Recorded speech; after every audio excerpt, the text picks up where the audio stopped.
One South Carolina State Representative, Michael Pitts, he's introduced a bill in their legislature. It's called the South Carolina Responsible Journalism Registry Law. Now, this tries to establish requirements for all journalists covering any media outlet in the state that would hire them. In this House resolution, it states, quote, "A person seeking to register shall provide all information required by the office, including, but not limited to, a criminal record, background check, an affidavit from the media outlet attesting to the applicant's journalistic competence, and an application fee in the amount determined by the office." Now, this bill takes aim at reporters covering gun regulation in the state. A press registry bill, Joe.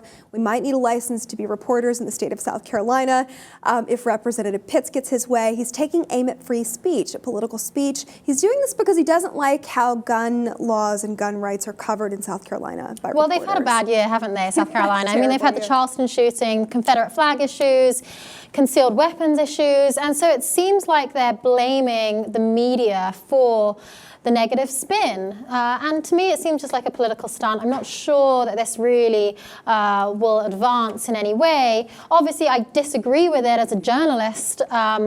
Criminal background checks, you know. Let me go over some of in this bill. It's so absurd. When I read it, you know, I actually had a little chuckle because it's so limiting.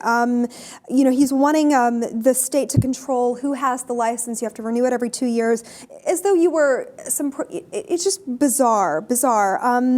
They can have their license revoked at any time. You have to supply documents determining your competency. You know, just really bizarre regulations to try to curb free speech. And yeah, absolutely. This is an infringement on freedom of speech and the freedom of the press. At the end of the day, though, I'm not sure, even if it did go ahead, that this would really do a lot to their cause. They obviously want to stop the negative spin. They obviously want to stop reporters from opposing things like the concealed weapons regulations. But at the end of the day, we're talking about reporters that are affiliated to media outlets. With social media and the internet these days, everyone's a journalist anyway. Anyone has the ability to put up an article, post it on Facebook or wherever it is. At the end of the day, these regulations, even if they come in and you do criminal background checks on journalists affiliated with media companies, you're not going to stop freedom of speech and people speaking out and opposing things like concealed weapon laws. That's right. What do you make of the attack? You know, the Second Amendment. He's a staunch Second Amendment advocate, and he's wanting to attack the First Amendment in order to protect the Second. That seemed like his argument, his straw man argument. Very ironic, absolutely ironic to your point, to use one against the other.